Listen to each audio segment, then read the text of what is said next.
Periscopers. Hi, y'all. I am out and about, but I pulled over to Periscope because it is 12 o'clock. So we're talking about friendship today, and I thought we better get started. So thanks for the hearts, and hope y'all are having a great day. I'm having a great day. Had a great morning so far, and I'm just looking forward to a great afternoon and then night, so it's going to be great. Hi, Brian and Kim, and I think I saw Amy join, and got everybody here. So, all right, I'm missing Wendy and Cecily, so I'm just saying, if y'all are watching on the replay, I'm missing you live because I'm used to you being on Periscope with me. And I just thought last night, oh, there's Wendy, yeah. Girl, so you know I was missing you. Oh, Cecily's here too, awesome. I was just thinking, oh, my girls, I need my girls. They inspire me. So you guys do inspire me. Okay, new sunglasses, not super new, but I did get them kind of recently. So I usually wear my prescription glasses in the car, but anyway, I grabbed these today so I could Periscope. It's kind of bright out here now. We've got some sun after the storms here in Dallas. Okay, y'all, top 5 tips. I'm not going to be on real long right now, so it's going to be the top 5 tips. Talking about friendships, and you guys, friendships are so valuable. You don't really realize how valuable they are until you don't have any. And when you go to, when we moved to Dallas, I did not have any friends. I left all of my friends in Pennsylvania, and at the time, Facebook hadn't been invented, and there was no real easy way to stay connected to friends.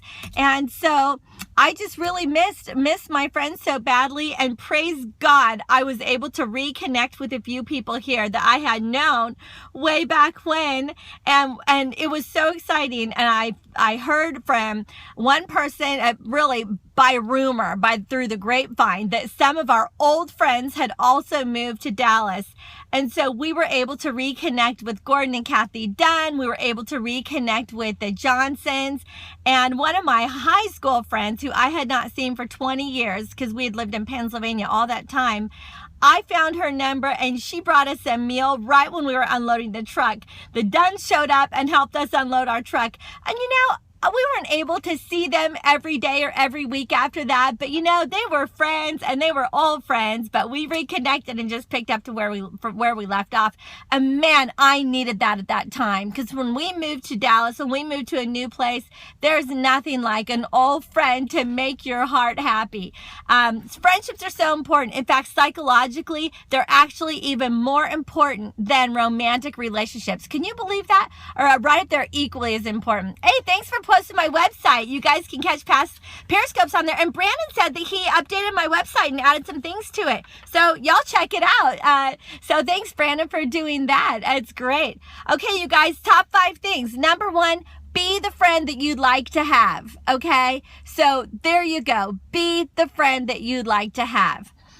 Treat your friends the way you'd want to be treated. It's that golden rule, right? Do unto others as you'd have them do unto you. Okay, that is number 1. Oh, hi, Brooke. Number 2, be a good listener. So to develop a solid friendship, you've got to be able to listen. Give your friends space. Hey, look, just like the relationships I just told you about, they helped us unload the truck. And you know what? Some of those friends, we would talk on the phone every once in a while. And it was years until we actually found time to hang out. I had time because I just moved here, wasn't busy. But they didn't have time. Their lives were very busy. But you know what? When you give your friends space and you don't have expectations of getting together with them or even talking on the phone weekly or even monthly, like the Johnsons, Shelly and I get together annually. Kathy and I sometimes, we end up getting together, physically together, like 3 or 4 times a year. Last year, so many months went by, it was half a year before I gave her Christmas present. And it's just like, oh my gosh. And Tracy, you know, we get right back together, and we're closer now than we were even in high school. I guess we didn't even have the maturity then to be as close as we needed to be.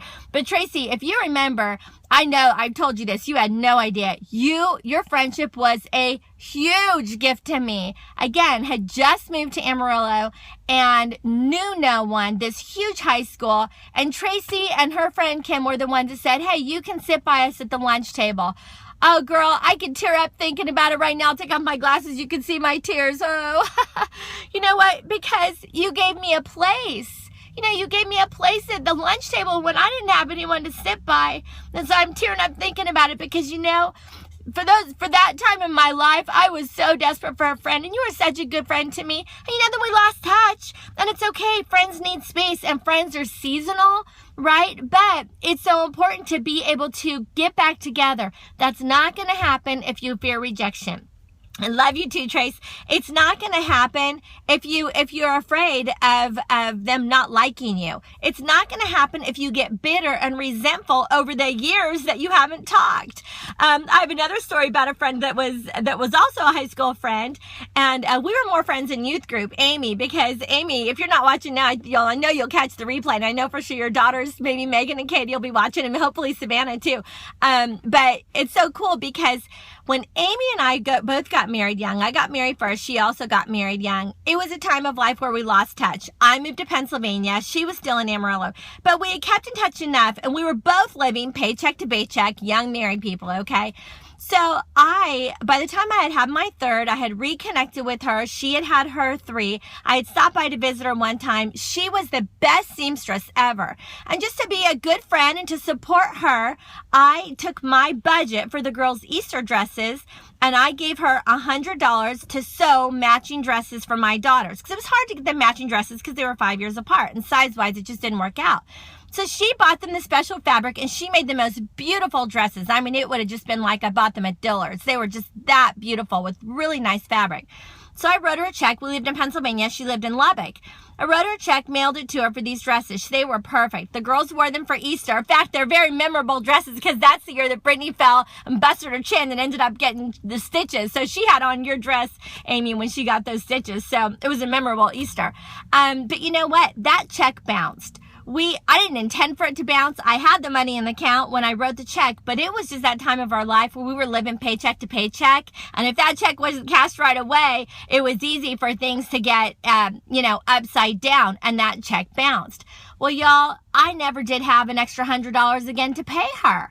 So week after week would go by, month after month would go by, and I would think, where am I going to get an extra $100 to pay this money that I owe Amy?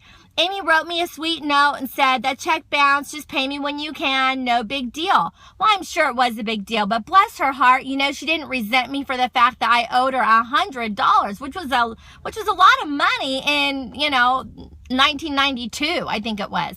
Y'all, I'm not kidding you. We completely lost touch, and I did not see her for years. I didn't have her phone number for years. I didn't have her mom's phone number for years. Her mom had gotten divorced and remarried. I didn't even know her name. I mean, we totally lost touch. 20 years later, Facebook is invented. I find Amy. We find each other. She's going to come to Dallas. We had just moved here. We scheduled to meet, and I went and picked her up at the hotel she was at. Y'all, I took $200 with me because 20 years later, I had never forgotten about that, and I thought, if she remembers, great. If she doesn't, that's fine. I'm taking that $100 and an extra $100 for the last 20 years of interest.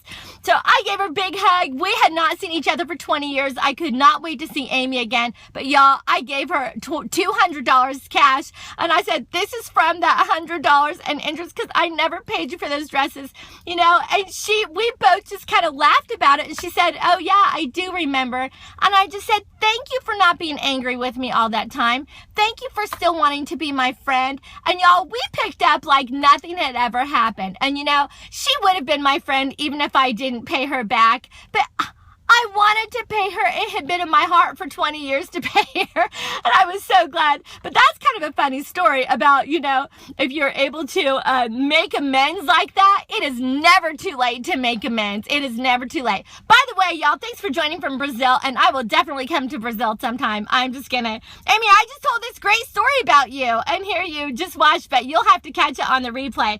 But the whole story about the $200 I gave you 20 years later. But y'all, that's what friends are for, and we can count on each other in the good times and bad times.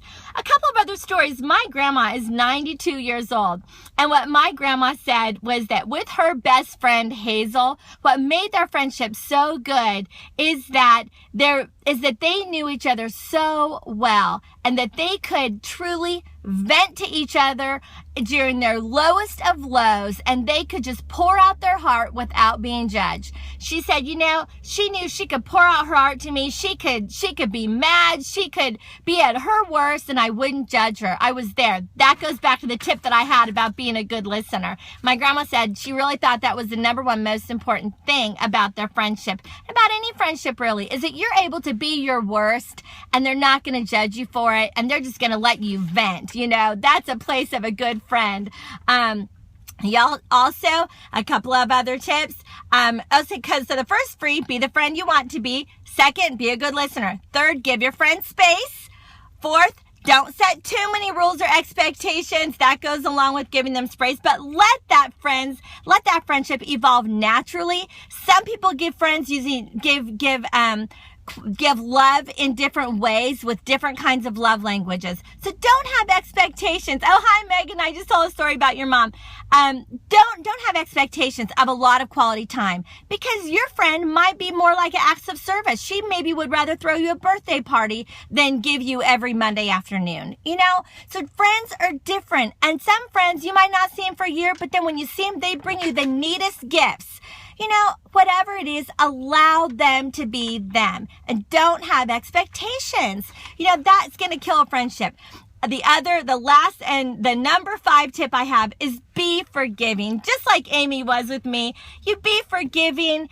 Don't let anything burn that bridge, okay? If it's a friend that has history, you know, be forgiving, make amends, go with the flow. Don't be offended, because that'll always ruin a friendship. And if you're in the place of you're making new friends and you're trying to make new friends, you know what? Be forgiving. If they cancel on you 4 times, keep inviting them. If they show up late every time you invite them, don't give up. Keep inviting them. And you know what? Eventually, they're going to see that you're going to be a good friend to them. So those are my top 5 tips of friendships. And I hope that y'all continue to pour your heart out to make new friends and to be a good friend. We'll talk more about it tonight at 9 o'clock. Y'all have a great day. Thanks for joining me. And God bless you guys. Bye-bye.